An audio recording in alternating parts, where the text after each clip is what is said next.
नमस्कार मित्रों, मैं किशन लाल राठौड़ संस्कृत ज्ञान स्टोर चैनल में आप सभी का हार्दिक स्वागत और अभिनंदन करता हूं। आज के इस वीडियो के अंदर हम निर्वाचन आयोग के द्वारा जो परिगणना प्रपत्र भरवाए जा रहे हैं, जिसको हम SIR के नाम से भी जानते हैं। किस नाम से जानते हैं? SIR फॉर्म के नाम से भी जानते हैं। इसके अंदर आपको क्या करना है, जैसे एक यहाँ पर फॉर्मेट मैं बता रहा हूँ, उस प्रकार से आप घर पे भी आसानी से और सरल तरीके से इसको भर सकते हैं। इसके अंदर देखिए, आप यहाँ पर कॉलम में सबसे पहले यहाँ पर दिया है name and contact number of BLO। यानी आपको फॉर्म भरते समय अगर कुछ समझ में नहीं आता है तो यहाँ पर BLO का नाम और उसके कॉन्टैक्ट नंबर दिए हुए हैं, उसको आप फ़ोन लगा सकते हैं। नीचे यहाँ पर कुछ सूचना दी गई हैं, जैसे मतदाता जो होता है तो यहाँ पर उसके निर्वाचक का नाम है, इस तरीके से पहले कॉलम में है। दूसरे नंबर में जैसे क्रम संख्या है, भाग संख्या, ये भरी हुई होती है।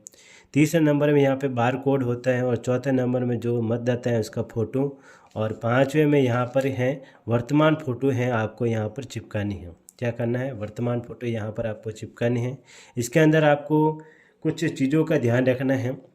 जैसे यहाँ पर सबसे पहले दिया है जन्म तिथि, जिसको हम इस फॉर्मेट में भर सकते हैं, जैसे 7/10/1990 है, इस तरीके से अपन फॉर्मेट में भरेंगे।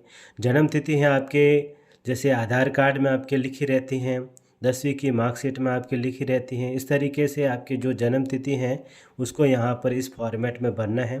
फिर दूसरा नंबर पर आता है आधार संख्या। आधार संख्या जो आपके आधार नंबर बना हुआ है उसके 12 नंबर की जो आधार संख्या दी रहती हैं उसको यहाँ पर आपको भरना है। फिर बाद में तीसरे नंबर पर आता है मोबाइल नंबर। मोबाइल नंबर में आपको जैसे 10 अंकों का जो मोबाइल नंबर है वो यहाँ पर आपको भरना है।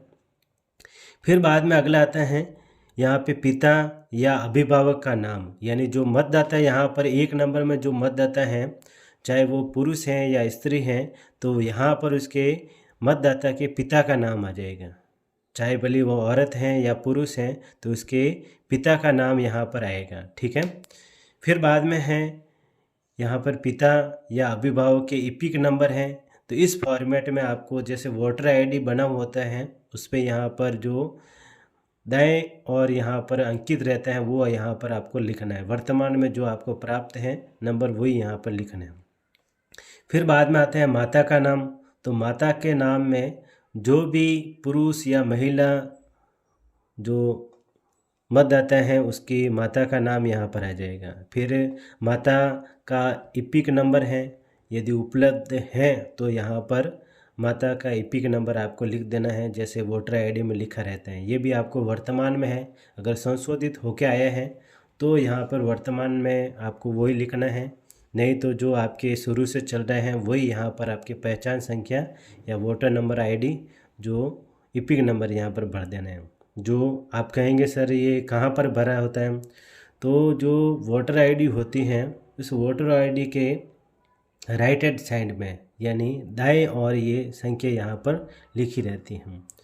पहले कोई इंग्लिश के अक्षर होते हैं, फिर बाद में अंकों में इस तरीके से दिया रहता है। फिर बाद में आप देख सकते हैं यहाँ पर यदि पति या पत्नी का नाम यदि लागू हो और पति या पत्नी का इपिक नंबर यदि लागू है तो यहाँ पर भरना है। यदि यहाँ पर देखिए मैंने लिखा भी है, यदि विवाहित हैं तो पति का नाम, यदि पत्नी का यहाँ पर नाम है तो पति का नाम लिख देगी यहाँ पर, और यदि यहाँ पर पति हैं तो उसकी पत्नी का नाम यहाँ पर लिखना है, और इस फॉर्मेट में आपको इपिक नंबर यहाँ पर लिखना है। पति के हैं, पति का नाम आ रहा है तो पति के यहाँ पे इपिक नंबर, और पत्नी का नाम है तो पत्नी के इपिक नंबर आ जाएगा। ये तो आपको कॉमन चीज़ें यहाँ पर भरनी ही है। इसके अलावा जो कुछ कन्फ्यूज़न उत्पन्न करने वाले यहाँ पर हैं वो आपको मैं बताता हूँ। ये इस फॉर्मेट के अंदर होता है बायां भाग। कौन सा भाग है? बायां भाग है, और ये है यहाँ पर दायां भाग। इसको आप समझेंगे अच्छी तरीके से तो आप फॉर्म आसानी से भर सकते हैं। तो सबसे पहले इसके अंदर देखिए, आप जैसे बाएं भाग के अंदर आपको क्या लिखना है, यदि 2002 की सूची में अब उस मतदाता का स्वयं का नाम है तो उस मतदाता का नाम जो ऊपर यहाँ पर अंकित है यहाँ पर, वो यहाँ पर नाम आ जाएगा। शर्त क्या है कि 2002 की सूची में उसका नाम होना चाहिए, ठीक है। यदि पुरुष है तो उसका नाम पुरुष का लिख देंगे, स्त्री है तो औरत है तो उसका नाम यहाँ पर लिख देंगे। फिर इसके ईपिक नंबर इसी फॉर्मेट में जो आपको बताए हैं वोटर आईडी में वो लिखना है, और रिश्तेदार का नाम लिखना है। जैसे SIR जो हम भर रहे हैं 2002 की सूची के अंदर जो नाम है रिश्तेदार का वो लिख देंगे। जैसे मान लो यहाँ पर ये पुरुष है, आदमी है, तो इस आदमी के यहाँ पर पिता का नाम आ जाएगा, और यदि औरत है तो उसके यहाँ पे पति का नाम आ जाएगा, और यहाँ पर रिश्ता बता देंगे। फिर जिला है तो जिला यहाँ पर 2002 जो वोटर लिस्ट है उसमें उसके अनुसार जिला भरना है। फिर यहाँ पे राज्य का नाम भी 2002 की लिस्ट के अनुसार भरना है। विधानसभा निर्वाचन क्षेत्र का नाम 2002 में जो विधानसभा क्षेत्र है उसका नाम यहाँ पर लिखना है। और यहाँ पर देखो विधानसभा निर्वाचन क्षेत्र की संख्या है तो 2002 के अनुसार आपको लिखनी है। जो वहाँ पर वोटर आईडी में है, वोटर लिस्ट में है, वही यहाँ पर आपको एक भरनी है। इधर भी भरनी, यहाँ पर आपको संख्या भरनी है, निर्वाचन क्षेत्र की संख्या। यहाँ पर आपको भाग संख्या लिखनी है, और यहाँ पर आपको क्रम संख्या यहाँ पर लिखनी है। फिर आप कहेंगे सर ये दूसरा वाला कॉलम किस काम का है, तो दूसरा वाला कॉलम देखिए, इसमें जिसके नाम 2002 की लिस्ट में, यानी स्वयं का नाम जो इधर नाम अंकित है इस साइड में, यदि इसका नाम यहाँ पर 2002 की सूची में नहीं है तो उसको ये भरना है। और ये भी किसके नाम से भरना है, अपने रिश्तेदारों के नाम से आपको भरना है। जैसे देखें यहाँ पर नाम में है, जैसे ये यहाँ पर निर्वाचक का नाम है, इसके पिता का नाम आ जाएगा।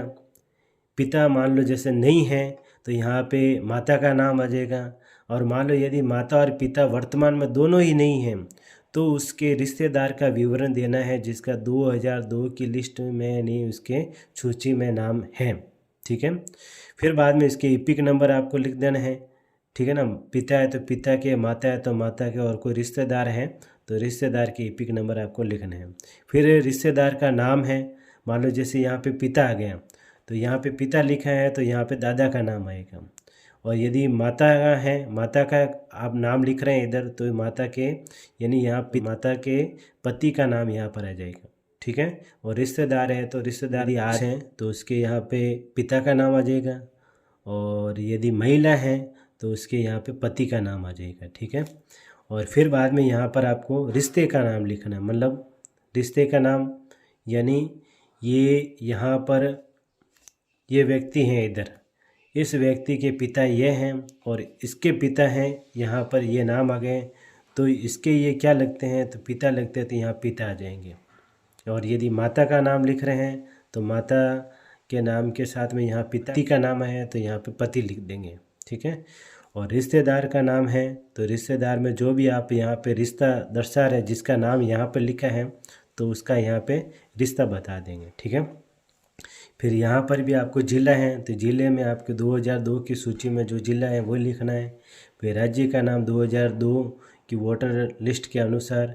फिर विधानसभा निर्वाचन क्षेत्र का नाम 2002 की सूची के अनुसार आपको लिखना है, और 2002 के अनुसार यहाँ पर भी लिखना है। विधानसभा क्षेत्र की संख्या यदि है वहाँ पर ही आपको लिखनी है, वोटर आईडी में क्या है। फिर भाग संख्या इधर लिखना है, फिर क्रम संख्या यहाँ पर आपको लिखनी है, ठीक है ना। 2002 की सूची के अनुसार ये सारा भरा जाएगा, ठीक है ना। कई बार फॉर्म के अंदर हम देखते हैं कि हस्ताक्षर हैं जो BLO के अंदर हस्ताक्षर कर रहे हैं लोग, BLO के अंदर नहीं करने। ये हस्ताक्षर जो यहाँ पर लिखा है निर्वाचक या परिवार के किसी अन्य वयस्क सदस्य यानी रिश्तेदार का उल्लेख करें कि हस्ताक्षर या बाएं हाथ के अंगूठे का निशान तारीख सही, तो यहाँ पर ऊपर आपको हस्ताक्षर करना है। और कोई अगर अंगूठा लगा रहा है तो आपको लेफ्ट हैंड का अंगूठा लगाना है, यानी बायां अंगूठा आपको यहाँ लगाना है, और फिर बाद में आपको तारीख लगानी है, ठीक है ना। और इसमें आपको एक विशेष करके बात ध्यान रखनी है कि अगर कोई महिला यहाँ पर इस फॉर्मेट को दाएं भाग को और बाएं भाग को यदि भरना चाहती हैं तो वो कैसे किस नाम से भरेगी। यदि महिला इधर भरी हैं, यदि उसका नाम 2002 की सूची में है तो वो अपने यहाँ पे पति या अपने पिता दोनों के नाम से भर सकती हैं, चाहे पहले पति का नाम लिखें या पिता का नाम लिखें, उनसे अपन हो सकता है। शर्त यह है कि 2002 में उनका नाम होना चाहिए। और यहाँ पर देखेंगे तो यदि कोई महिला है जो 2002 में उसका नाम नहीं है सूची के अंदर, तो इसमें अपने पति के नाम से आपको किसी भी हालत में इसको नहीं भरना है। आपको उसको अपने पिता के नाम से या माता के नाम से या अपने जो पीहर पक्ष के अंदर जितने भी कोई रिश्तेदार हैं उसका, तो उसके नाम से यहाँ पर उसको डिटेल भरनी है, ठीक है ना। अपने ससुराल के नाम से इसमें किसी भी प्रकार की कोई डिटेल नहीं भरनी है। मुझे लगता है कि ये वीडियो आपको अच्छे से समझ में आया होगा, और समझ में आया है तो अधिक से अधिक इसको लाइक करें, शेयर करें और कमेंट्स करना नहीं भूलें। साथ में ही मैं आपको यहाँ पर 2002 की लिस्ट में अपना नाम कैसे ढूंढते हैं और इपिक नंबर से भी अपना जो है डिटेल कैसे निकालते हैं, मैं आपको लिंक में दे दूंगा, जिससे कि आप आसानी से कोई भी है अपनी सूचना है वो प्राप्त कर सकते हैं। आज के लिए इतना ही। जय हिंद, जय भारत, धन्यवाद।